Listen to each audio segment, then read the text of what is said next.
my sponsors, my producer, Gabriel Solomon, who has brought the show back. And I want to tell you, this season is going to be hot. And we've already started off. I'm here sitting next to Easy D. If you don't know anything about him, you need to know this. The man is a wealth of knowledge when it comes to the music industry. He was one of the founders of the Pros. Tell us about that, Easy D. Well, first, thank you very much for bringing me on, and I think I'm your first guest, so... You're my first guest of this season. The Pros, we were a DJ pool. It was established in 1979 by my mentor, Rico Casanova.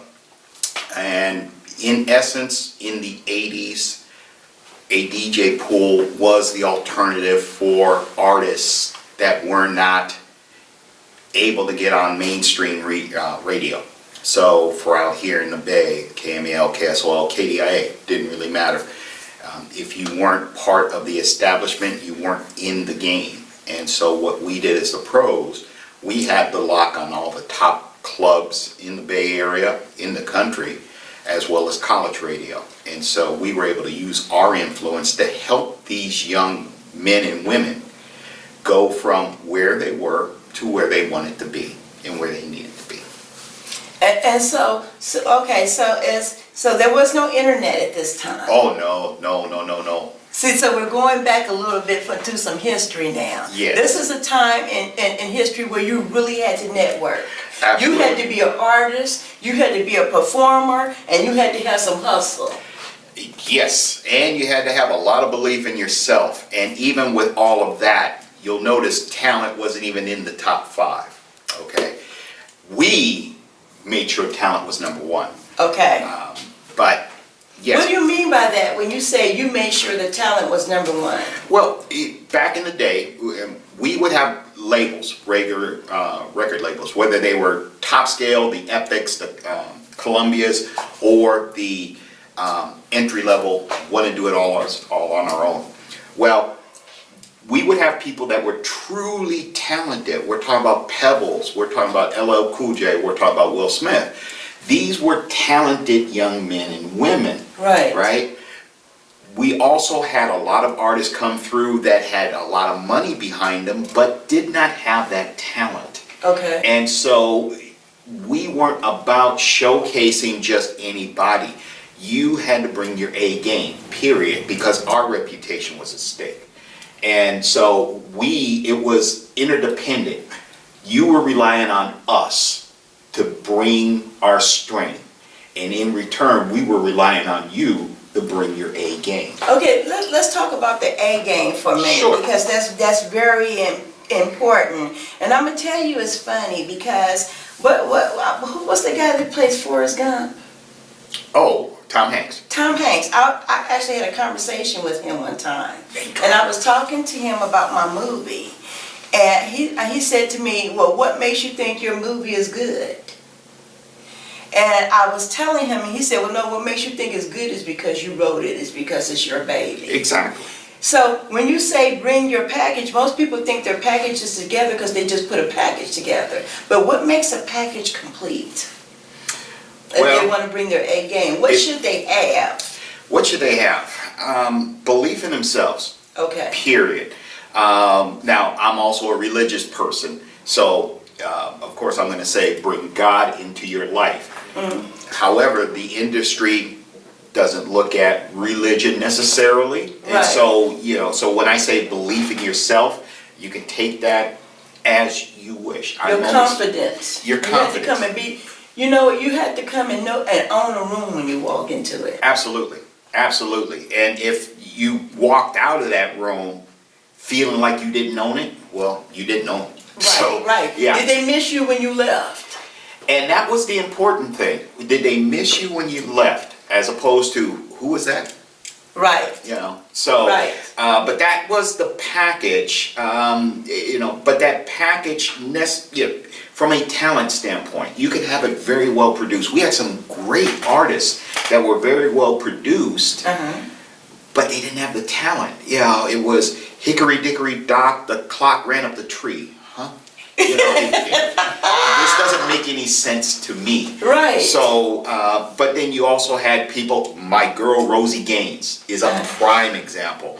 I was fortunate to put on what we used to call putting on the hits. And it was at Los Medanos College up in Pittsburgh. And I had Rosie there. You know, she was one of the artists that performed. Right. And she won too. But all she had was family and herself. Fast forward a few years, all of a sudden I'm listening to Prince, Diamonds and Pearls. I'm like, you know, that voice sounds familiar. And it's Rosie Gaines. Right. And I'm like, oh my God, wow, my girl, wow, you know. But she always had a belief in herself, and she's still in the game today, Rosie. Right. And you know, belief is you have to have it. I'm gonna tell you why. Because if you belief fuels your hustle. Oh, absolutely. If you don't believe it, you can't achieve it. And it doesn't mean that you have to have a lot of money at the time or whatever, but you have to believe. And if you truly believe, you'll start from wherever you need to start. I don't know if you want to save this for the next segment or not, but I can give you a living example. Mr. Stanley Burrell, a.k.a. Hammer. That person personifies exactly what you just said about belief in yourself and hustle and being the first. And he was a master at being the first. You know, that's a good thing we're talking about being the first, because a lot of people now are trying to imitate something. Yes. No one is trying to be what I consider to be original. They come with a different sound, a different way of looking. Everybody is molded after somebody. How do you break out when you're the first? Because everybody, even if you ask for seed money for somebody for your project, they want you to be looking. They want it to be able to identify it with somebody else. Well, no, and that's a very difficult question, and unfortunately, I can't be the one to answer, and here's the reason why. It took 35 years to understand that the pros were the first. We talked about this the other day. They were the first. And we didn't know we were in it. You know, we didn't know we were the first. We were too busy just doing it to be the first. Wow. You know, we were just doing it. It's not like Man on the Moon. We all know who Neil Armstrong was because we have it on tape. Right. When we were into it deep, we were doing it to help promote artists because radio was You were a pioneer. Yes. You were a pioneer. You set a precedence in that thing, because it wasn't that thing until you made it that thing. So you were groundbreaking. It is there's an artist that's out by the name of Critter, and I'm going to release his new single, not today, but he has a song. It's called Something Out of Nothing. I hope you bring him soon. on the couch with Lisa B. I will try and get him off his schedule. He's a very busy young man, but he actually, and there are other artists such as Critter who, and I think that they would be better suited to answer that question. I can tell you that his song, as an example, and there are others. There are Jay Griffey, Gwen Majors. If you go to my Facebook page, you'll see a lot of them. Yes. But they are striking out on their own. They're not doing it to be the first. They're doing it to be the best. Because they have a vision. They have a vision. And I think that's the answer. If you shoot to be the best, you wind up being the first. You know, you have Michael Jordan, but before Michael, there was Dr. J. Right. So, you know, he wanted to be the best, and he wound up being the first. Michael Jordan, he wanted to be the best, and he became the first. You know, and another thing that I wanted to talk about, because we talked about signing to a label as opposed to doing your own thing. Yeah. This is a hot topic because everybody thinks that they have to be signed to a label. With all due respect to my friends in the industry, labels, you may want to turn it off now. I am not a big fan of that mindset. You don't need it. You didn't need it in the 80s. You certainly don't need it today. All right? And just the real short version, the less than 2 minute version, is there is such a wealth of information out there, and avenues that were not even conceived of when we started. You know, an artist had to spend so much upfront money putting the wax together, getting it packaged, Right. getting it out to people, giving it away so that they would have a chance of playing it. Right. There was all that time, effort, and money. I can think of one artist, one tweet, talking about one song on one platform, and will do more than anything. I'm gonna need you to save that thought. Sure. Because we're going to a commercial break. Now, when we come back, what we're gonna talk about is the same thing. Because I'm gonna tell you, as an author, my biggest dream is to be signed to Simon and Schuster. Good for you. I don't think you need it, but good for you. Right, but that has always been my aspiration. Well, that was when I started out, because that's what I knew. Right. But knowing what I know now, it's not my goal anymore. Good for you. You understand what I'm saying? My Exactly. goal is to get my product out, to satisfy the people, to gain more people, and to distribute my own platform and on my own platform, my own product. We're going to commercial. Keep Okay. your thought.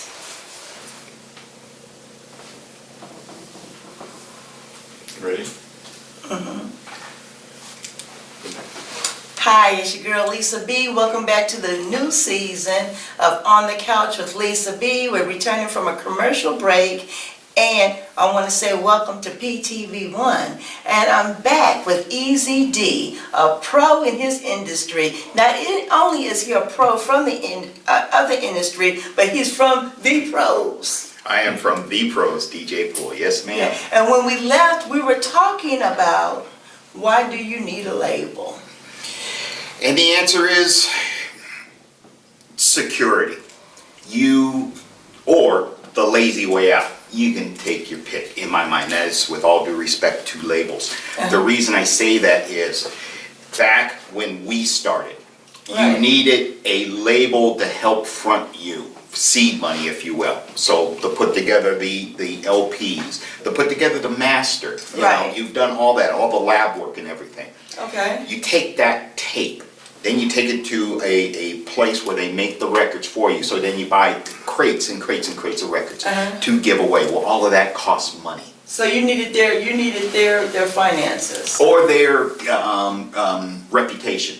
Okay. You said Simon and Schuster. That name I know. I'm sure that there is a label, a book company out there. I have no idea. You can drop their name and I'll say who. You know, so you needed them.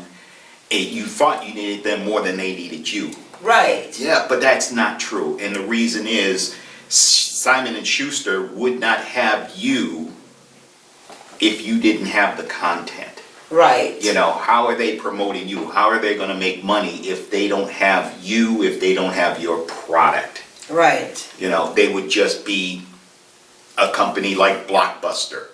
Or So the artist fuels their company. Absolutely. the artist is the content.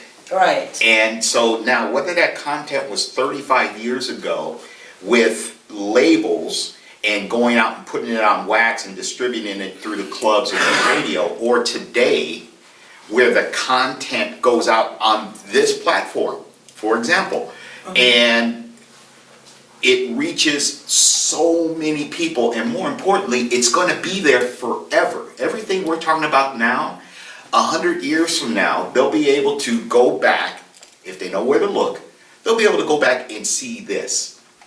You know, you're right. And you know what? I'm going to tell you what the good thing about it is that the internet has completely changed the game when it comes to distribution.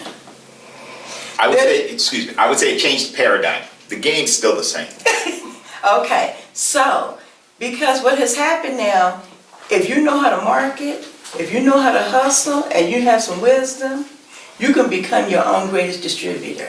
Exactly. There are people who have their own websites. I'm not talking about YouTube channels or anything like that, Right. but are able to generate enough traffic to their own website because they're savvy enough. Right. Where they're selling $1 million worth of product on their own website. Exactly. And distribution, labels, third party is basically what it boils down to. Somebody helping you. There's nothing wrong with that. Some people need help. Okay? I used to consider myself one of the greatest DJs, but I couldn't put a song together. I can't sing. Right. And I don't know how to play an instrument. Right. So I say all that to say this. You may need help, and there's nothing wrong with that, but it's your artistry, regardless of what that art is. That's the content. And with the environment the way it is today, you can create your own website.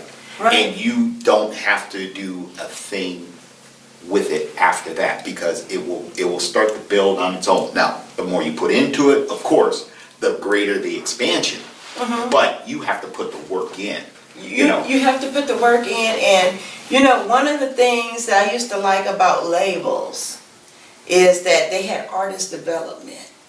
Because you can have all the stuff, you can have all the talent in the world, but if you don't know how to talk to anybody about your product, if you can't explain your own product, you understand what I'm saying? Absolutely. If you can't sit in a meeting and articulate yourself well, if you don't know how to present yourself, then it doesn't matter about your gift. Right, right, absolutely.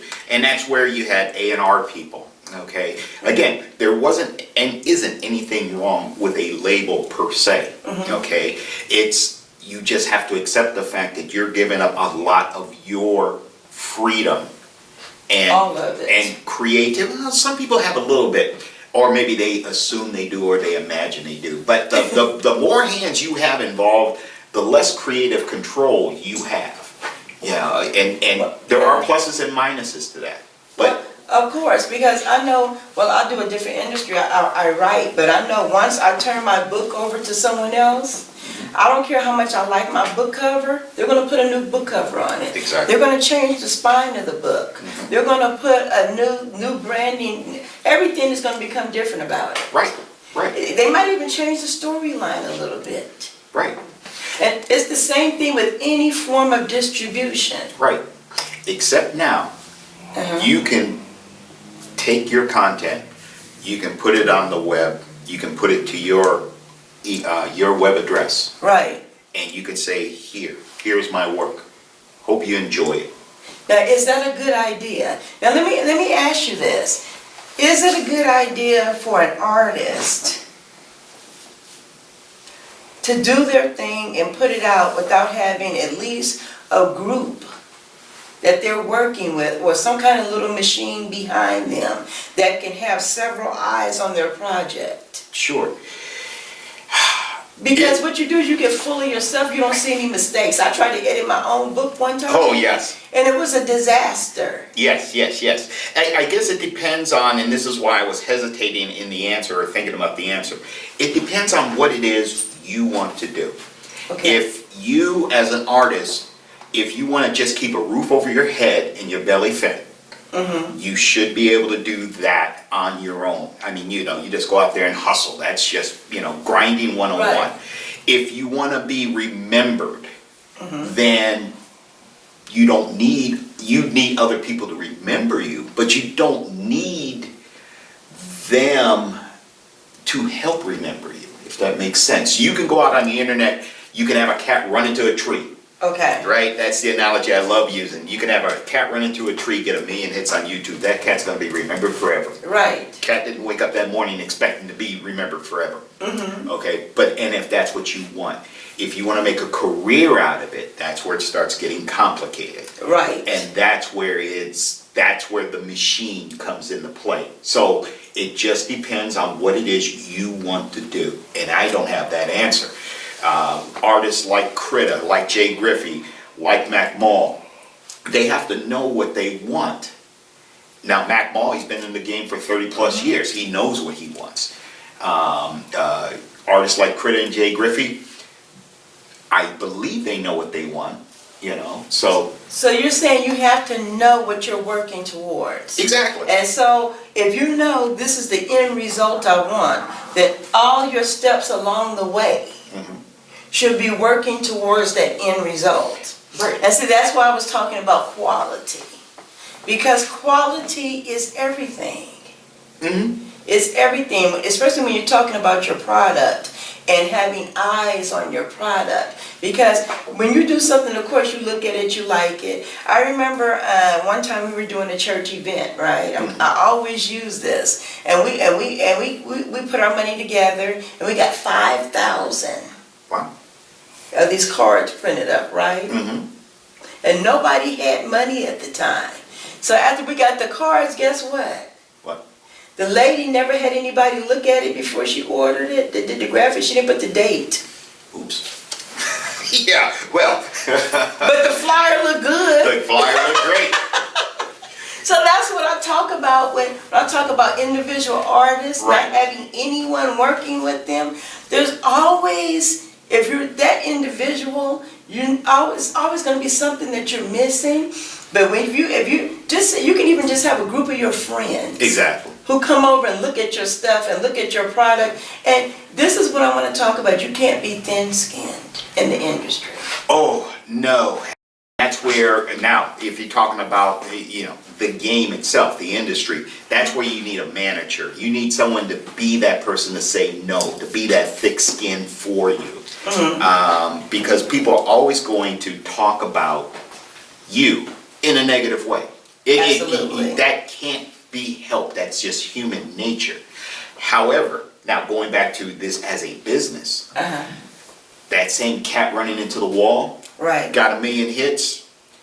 Didn't matter if people clicked it because they loved it. Hate cats. Didn't matter what the reason. It was the buzz that got people, hey, did you see that cat run into the wall? Ooh, no. Let me see. It's Ooh. a numbers game. It's a numbers game. It's a numbers game. And with it, and it all starts though, and now we talk about quality. Well, I mean, it's a cat running into a wall. Where's the quality? But it's the buzz. It's the buzz. So create a buzz. You've heard it. It's your girl Lisa B. I'm in season number 1.